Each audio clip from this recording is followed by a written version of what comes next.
All right, well, over the past few episodes of History Traveler, we have been traveling Route 66 from Chicago to Santa Monica, California, hitting different history sites along the way, and also some of the major landmarks along Route 66, like this big blue whale right here, who was built by a gentleman in the 1970s, I believe, as like an amusement park for the area, a little place where people could swim. He believed that God gave people talents, and those talents should be put to good use. Now, we're not able to see everything along the route. For example, yesterday I had to skip a big firearms museum that is close by that is supposed to be like the largest private collection in the US. I just cried in my pillow last night like a little girl whose pet hamster just died because I had to skip that. But anyway, we're gonna get back on the road and see what else there is to see along the route here in Oklahoma.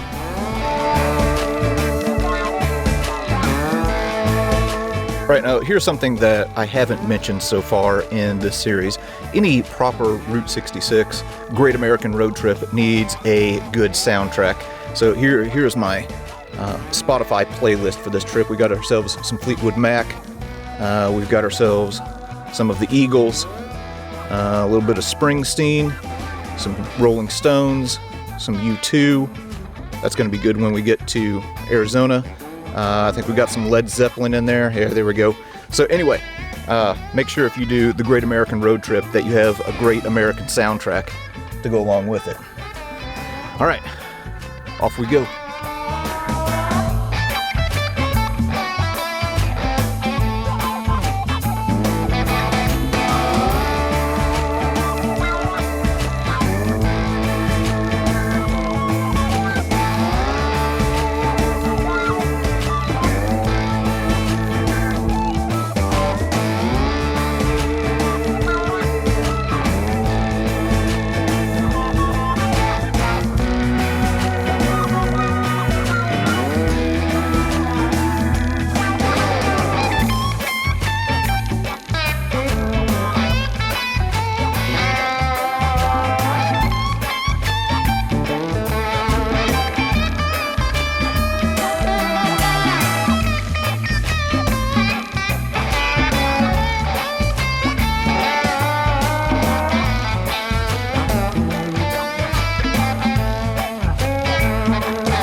All right, making a quick stop here just outside of Tulsa at the Route 66 Historical Village.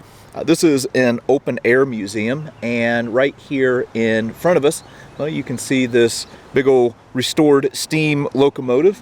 This is a Meteor Frisco 4500 that was built in 1942 for the St. Louis and San Francisco Railway, also known as the Frisco Railway.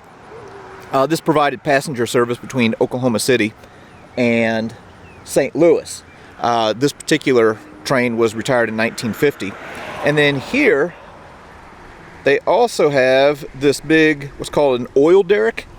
This stands on the site where oil was first discovered in the Tulsa area in June of 1901. So yeah, cool little stop here along the route.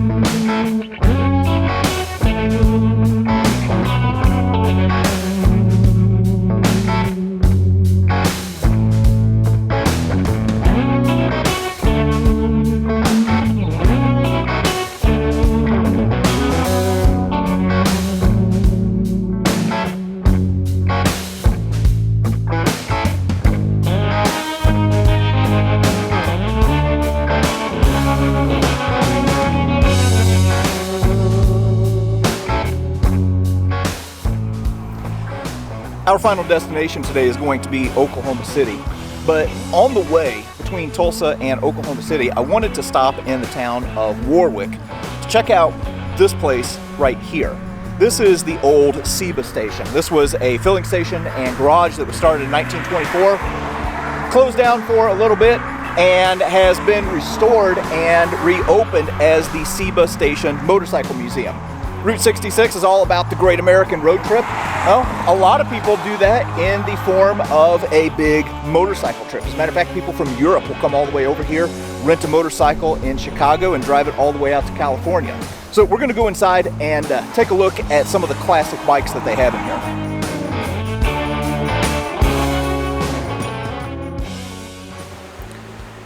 All right, we just got into the museum here, and holy smokes, there are a lot of motorcycles in this place. If you're into motorcycles, I have to imagine that you would really be geeking out in here right now.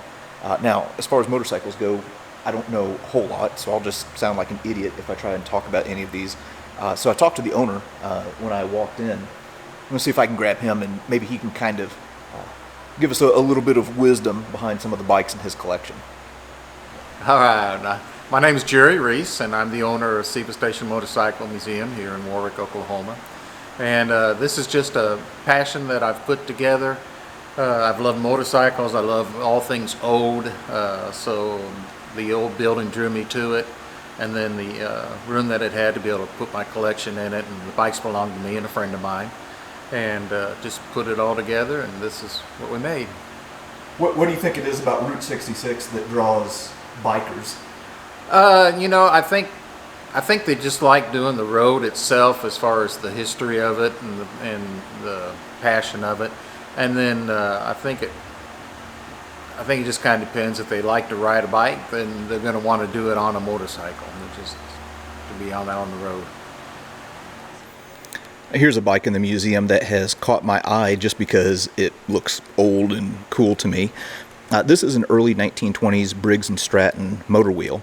And if I read the little information panel that they have there, it says that the first motor wheels were designed in England, and then a company called the A.O. Smith Company bought the U.S. manufacturing rights in 1914 and started building the Smith motor that we see here.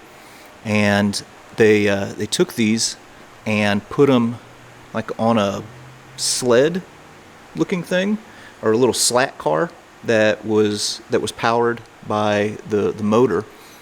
And Briggs & Stratton ended up buying the design and the patents in 1919, and then started creating these motor wheels. So if we go up a little bit closer here, you can see where it says Briggs & Stratton motor wheel right here on this bike. And that was going to be kind of the genesis of the Briggs & Stratton company that you might be familiar with today. All right, this bike right here is a 1913 Pope, and this is called a board track racer. And what they did with this motorcycle is they raced this around a large track, which would be a mile, an oval track, kind of like a NASCAR track today. And they were made out of wood. The whole track was made out of wood. The banks, the sides, the corners of the banks were at a 45 degree. These bikes would go 100 miles an hour, and they had no brakes. So the way that they would slow them down is up here on the lever up here. They had the kill switch that would actually kill the engine, and then the compression would just slow them down. This was popular from early 20s up into the mid 30s, and it just was such a dangerous sport. It was hurting so many people, both riders and spectators, that they put an end to it. I don't know what it is about these motor wheels, but I really find them fascinating. This is a Johnson motor wheel on an Iver Johnson bike, and it says here that Johnson made the motor wheel as a cheap and economical way to power a vehicle. This was Johnson's first motor, and it was a 2-cycle motor. And you might be familiar with the name Johnson from the boat motors, but this is, I guess, where they started out. And it's interesting that they say it's on an Iver Johnson bike. I have an old shotgun that's an Iver Johnson. Makes me wonder if it's the same company. And then here you can see an old ad for the Johnson motor wheel. Sells for $80 retail. Yeah, that's really neat. All right, these two bikes right here are the two oldest bikes that we have in the museum. The one on the right here, the Triumph, is a 1909 Triumph, and then the one on the left is a 1910 Indian. So these are very early motorcycles. Very little horsepower in them. So the Indian had like 5 horsepower, and the Triumph had about that same, maybe a little less even. So just not a whole lot for comfort or anything, but it was transportation to get around in. Awesome. Hey, I'm sorry, could we maybe do that one more time? I didn't have it in good focus. Oh, okay. Yeah. That's my fault. That's my fault. No problem. All right, the two oldest bikes that we have here in the museum are these two bikes here. The one on the right here is a 1909 Triumph, and the one on the left is a 1910 Indian. Both bikes had very little horsepower, had about 5 horsepower or so, and so it's not like they were fast or anything, but they were transportation. Very rough riding, very hard to ride, so it made it very difficult. Just not your average person could ride these at the time, and you had to be a really good mechanic to keep them going and running. In addition to this 1910 Indian that Jerry was just talking about, well, there are several other old-looking bikes here. This is a 1920 ABC, or All British Cycle. We have a few other Harley-Davidsons here. I imagine people who are motorcycle enthusiasts are probably tearing their hair out right now at just how little I know about these bikes. But here's something that I do know a little something about, and that is Captain America. And take a look at this. Here is a motorcycle that was designed for and ridden in the movie Captain America. So this is the Hydra bike. So if you look there, well, there you can see the symbol for Hydra on this motorcycle. Yeah, that is really cool. We also have a little bit of military history integrated into the museum here. Here we see the uniform of an individual in the 2nd Infantry Division, and next to him is a World War II Harley-Davidson WLA. This was the bike that was manufactured for the U.S. military. Yeah, nice.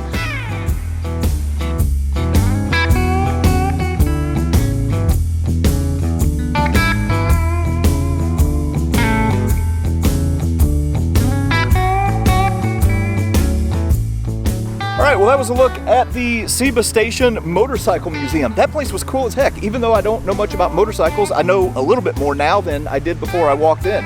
So if you're traveling the route, this is definitely a stop that you'll want to make. All right, we're gonna get back in the car and head to Oklahoma City.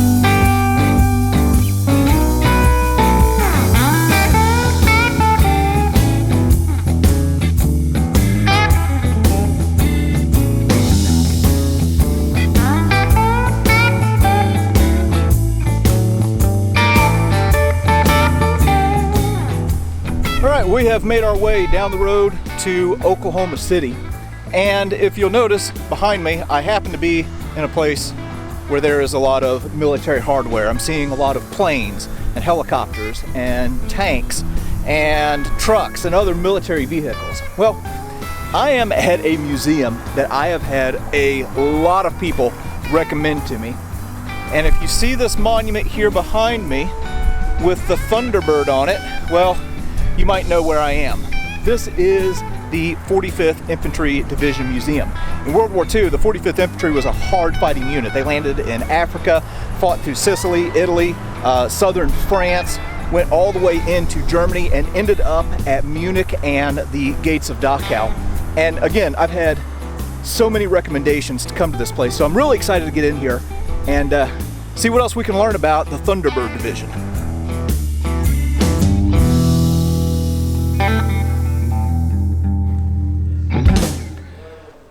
All right, we just got into the museum, and right now I'm in their Medal of Honor room. We're actually going to work our way back around to this room, but just at a quick glance, I can already tell that I'm really going to like this museum.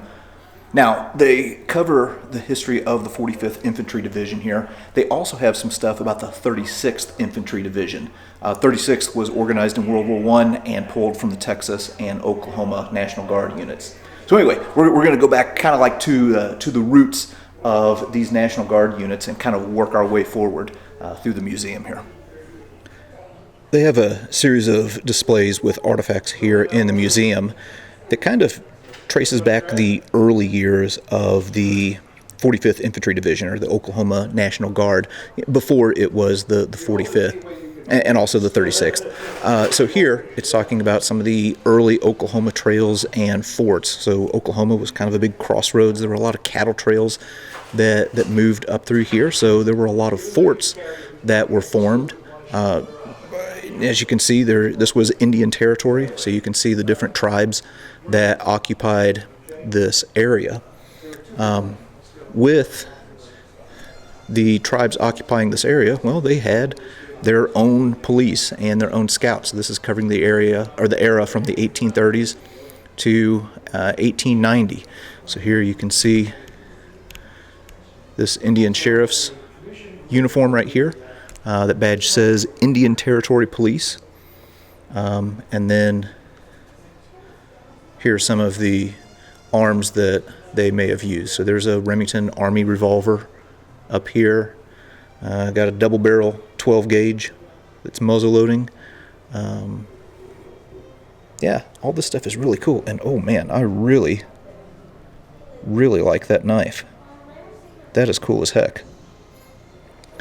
When you think of the Civil War, you would be excused for immediately having your mind go to places like Gettysburg or Vicksburg or Shiloh. What a lot of people may not know is that part of the Civil War was fought right out here in Oklahoma. Now, a lot of the Indian tribes out here sided with the Confederates, and here you can see where some of the different battles out here in Oklahoma were fought. I'm going to get back here at some point and do some videos on some of the battles that took place out here in Oklahoma. Honey Springs is one of them. But along with this, well, the last general to surrender in the Civil War was a man by the name of Stand Watie. He commanded a Cherokee Mounted Rifle Regiment, and like I said, they fought for the Confederacy, and was the last Confederate general to surrender during the Civil War. Moving on from the Civil War era, we get into the era of the Indian Wars, where we're going to see a clash of cultures between the settlers who are moving to the west and the Native American tribes that are already here. And one group that is really going to have a prominent role in that, as far as with the U.S. military, are the Buffalo Soldiers. These are African American troops that got their nickname from the Native Americans, and here you can see some of the different armaments that were used. Right here we're looking at a model 1866 breech loader. Also here is the bayonet that goes with it, and then this is kind of an interesting little addition to this musket right here. Looks like a eagle claw or a hawk claw. Huh. Interesting.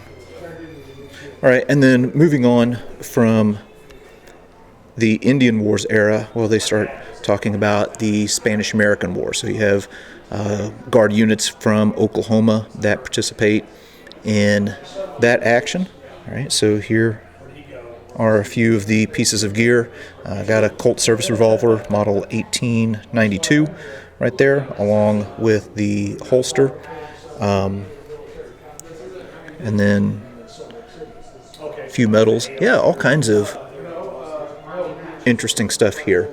And then moving forward, again, well, prior to the U.S. getting involved in World War I, well, there was a military action on the border involving Pancho Villa. So Pancho Villa had crossed over into the U.S. and had killed a bunch of people in a New Mexico town, if I remember correctly.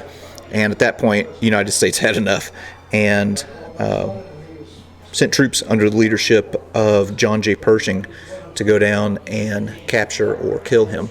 And some of the men from Oklahoma were involved in that action.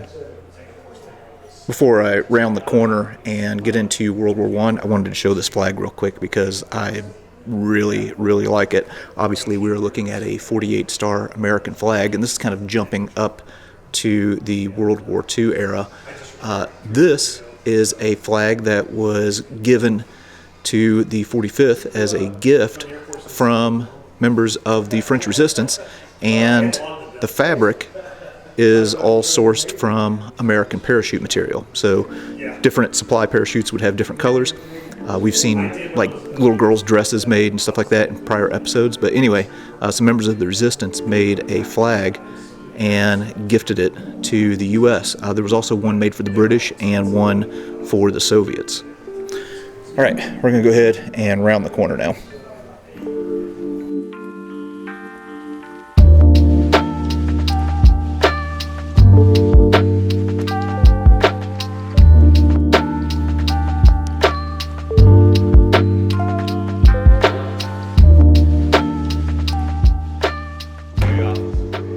Here we are obviously looking at a scene depicting trench life in World War I.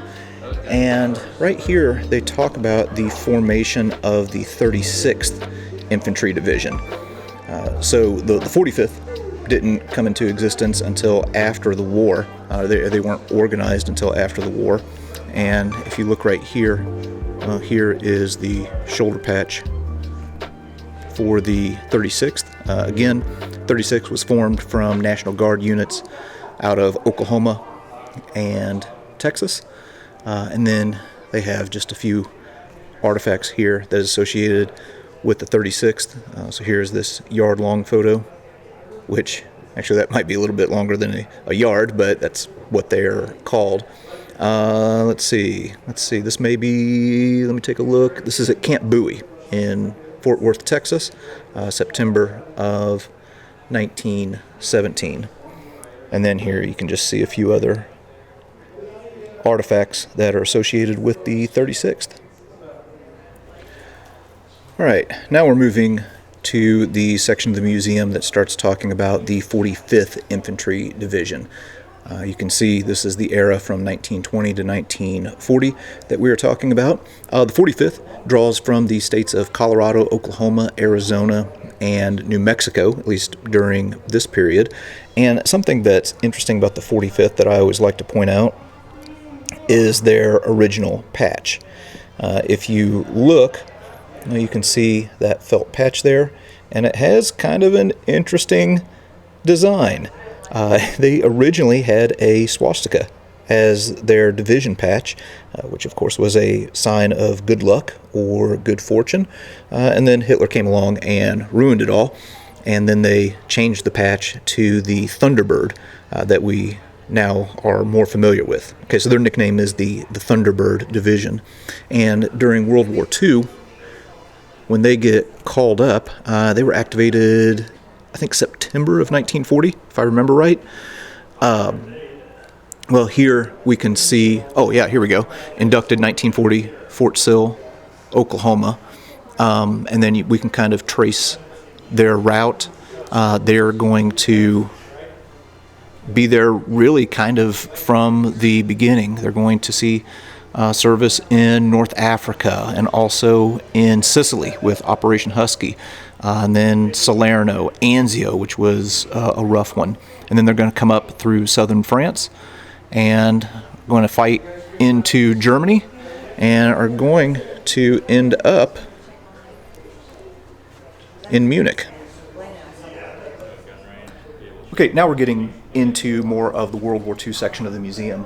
And during World War II, the 45th had a character who emerged from their ranks who would end up becoming quite well known and quite famous.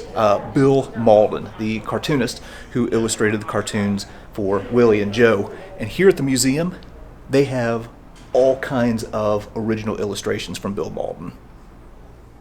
So Bill Mauldin was originally from New Mexico, and he ended up joining with the 45th Infantry Division at Fort Sill when he was 18 years old. And the 45th had this camp newspaper, and Bill Mauldin started making these little cartoons and illustrations that would be contributed to the paper. And then when they went overseas, well, the Stars and Stripes started picking up his works.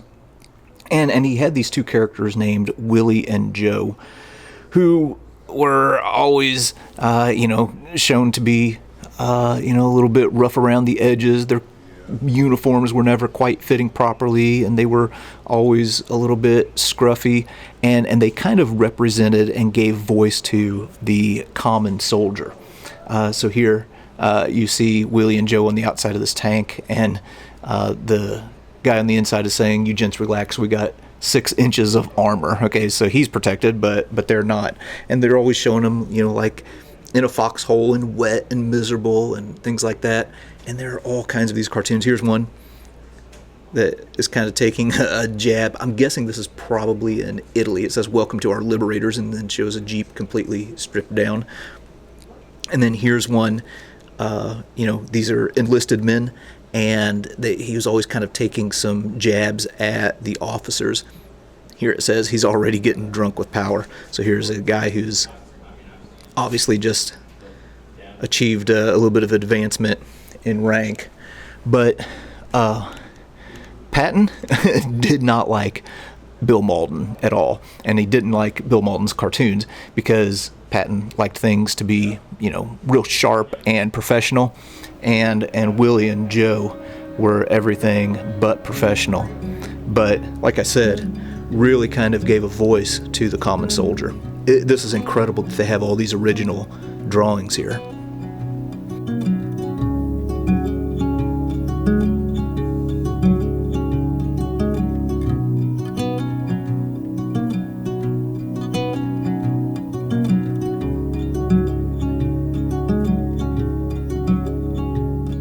Here in the museum, they also have guns.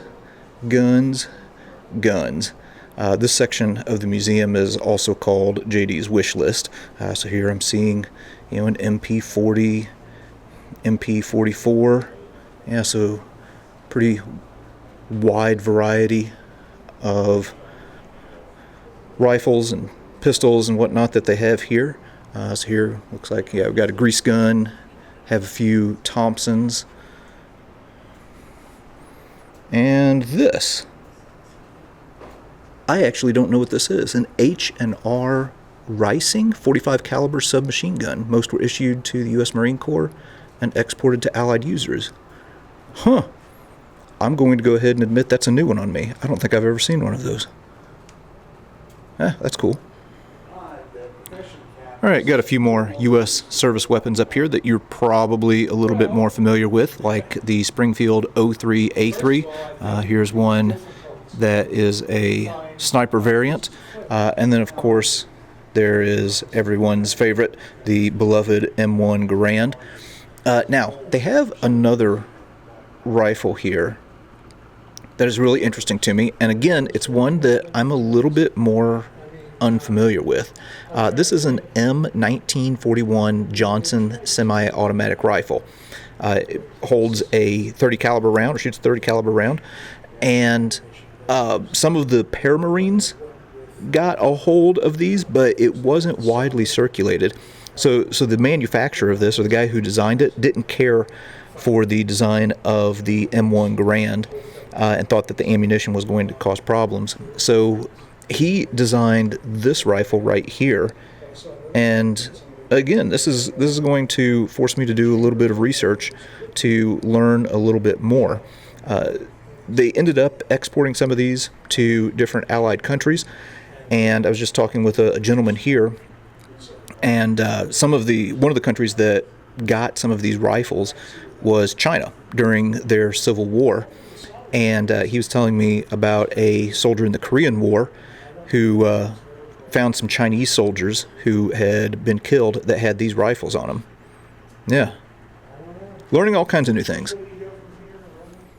As we've mentioned already, the 45th is going to come up through Italy, and then they are going to land in southern France and push up through there, and are going to enter Germany. And kind of where they are going to end up towards the end of the war is Munich. And we've talked about some things with Munich before, and the 45th Infantry Division, both on History Traveler and American Artifact. And once these guys got into Munich, which is where it's kind of like the cradle of National Socialism, and also where Hitler had an apartment, well, here you can see this 45th Infantry Division guy laying on Hitler's couch and reading a copy of Mein Kampf. This is Arthur Peters, who was a sergeant in the 45th Infantry Division. This appeared in Life magazine. But anyway, Americans loved souvenirs, and they went home with a whole lot of stuff. So, for example, here is a copy of Mein Kampf that was taken from Hitler's apartment. We have some towels and linens that came out of the apartment. This is, let's see, I got to read the tag here. This Oriental jewelry box was presented as a gift to Hitler. The translation of the German inscription atop the box reads, "Thank you for the memories of 14th of September 1930 to our friend and Fuhrer HB and EB." Huh. Okay. And then here we have some glassware, coasters. Again, these are, we've seen similar things on different episodes of American Artifact, some of Hitler's tea service set. Oh, wow. Here's a little statue of von Hindenburg. Huh. That's really interesting. Wow.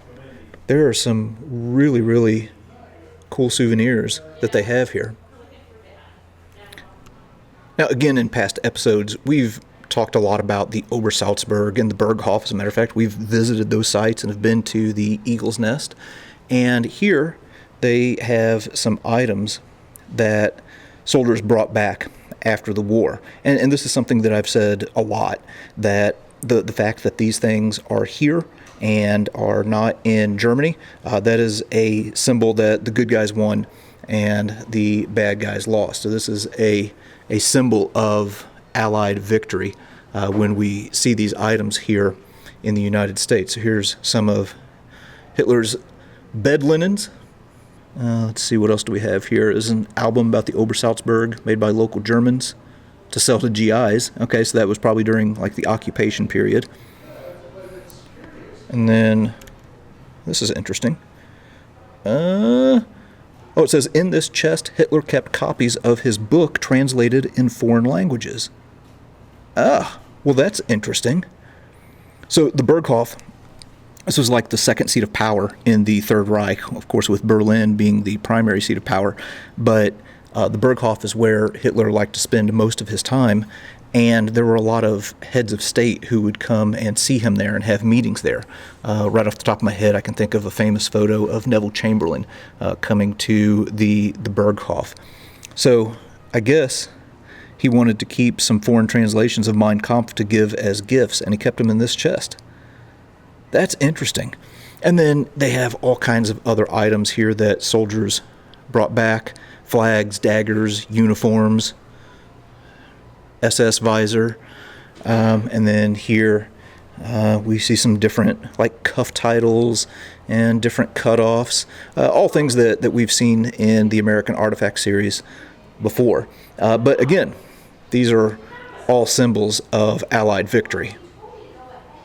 While we're talking about souvenirs, here's another pretty interesting one. Now, at the end of the war, the Soviets were in control of Berlin, but Americans made their way up there and got into the Reichschancellery And one of them was this guy right here, Horace Calvert from Oklahoma City.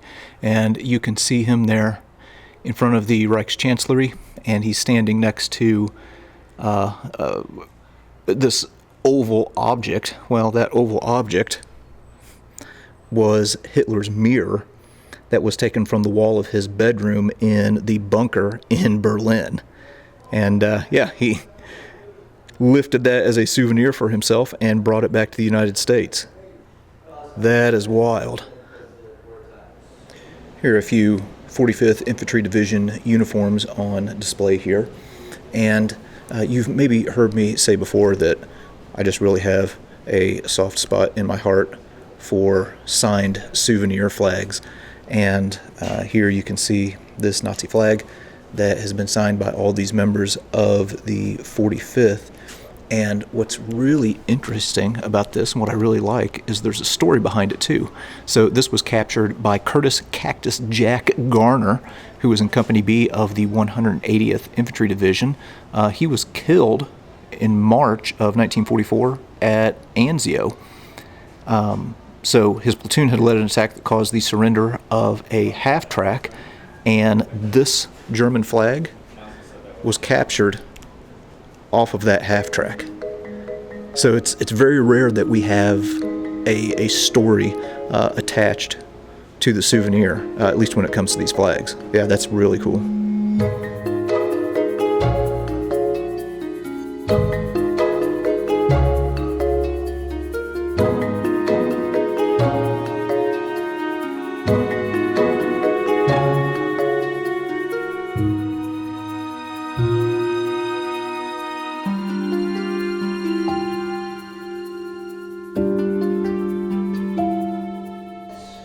Now, as the 45th was pushing into Munich, well, they were the ones who first moved into one of the most notorious concentration camps in the Third Reich, that of Dachau. So on the 29th of April, 1945, the 45th Infantry Division moves into this awful place, and they have a few artifacts in here that is connected with the Dachau concentration camp, one being this porcelain statue that was made in the porcelain works there in Dachau. And then over here, they have a Nazi banner that was removed from the administration building in Dachau by James Burke. That is incredible. There is an SS visor hat that came from there, also from James Burke. You can see a cutoff here, and then these objects that were used to beat and punish the inmates. Wow. Yeah, those are really some dark but moving artifacts. I mentioned the signed flags earlier and how I just really like signed flags. Well, here is a Nazi banner, and you can see that it was taken by a First Lieutenant William Sinnen? Munich, Germany. So this is the end of the war. He was in the 160th Field Artillery Battalion. And then there you can see all of the names of the men in his unit. And then there's kind of like a little combat chronicle on here. So it tells the places where he was and the dates that he was there. So there's Nuremberg in Dachau, April of 45. Sicily, June of 43. All right, so he's got all of these things. 511 combat days, and look at this. 1,005,406 rounds fired by division artillery, and then 260,764 rounds fired by the 160th Field Artillery Battalion. I love that he included this information on here. And then also they have a few other little souvenir items here, one of which is a flare parachute that has a bunch of signatures on it.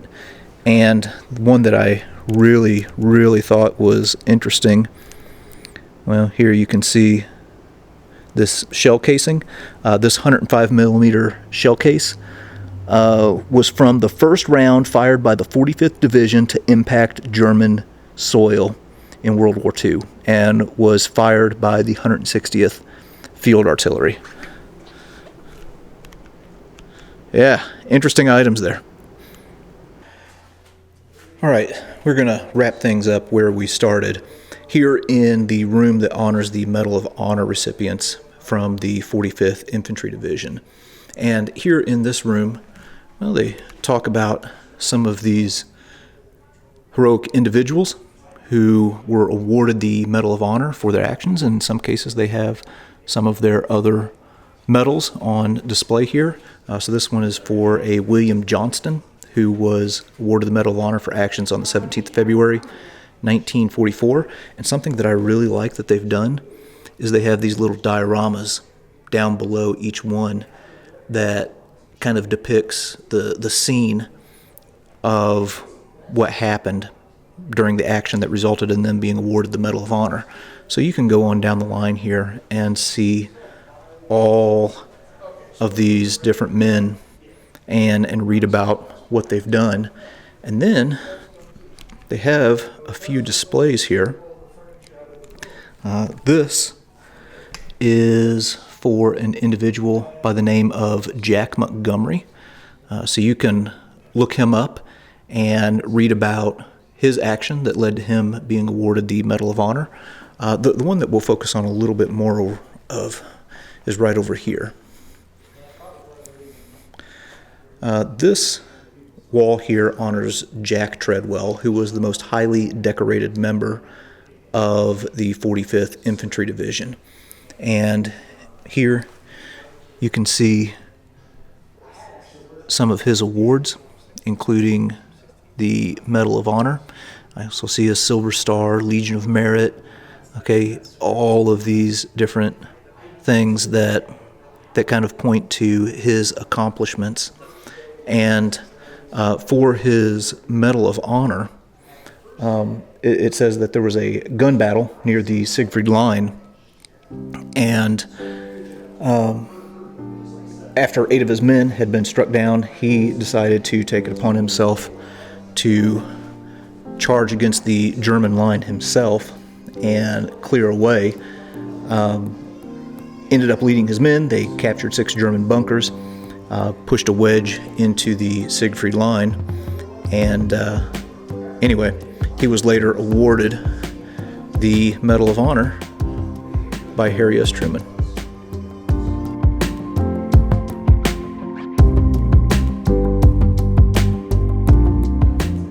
We are wrapping up our time here in the museum because they are getting close to closing and they're going to kick me out.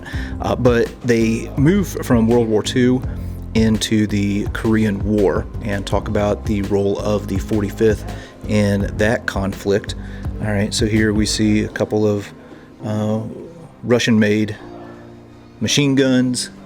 Here's a Chinese bugle. So they kind of walk through the years of the Korean War, starting in 1950, and show some artifacts and have some different things that are connected to the 45th Infantry Division and their role in that conflict.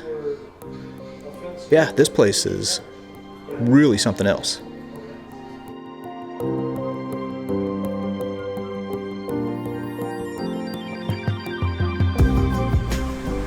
Well, dang, that place was really good.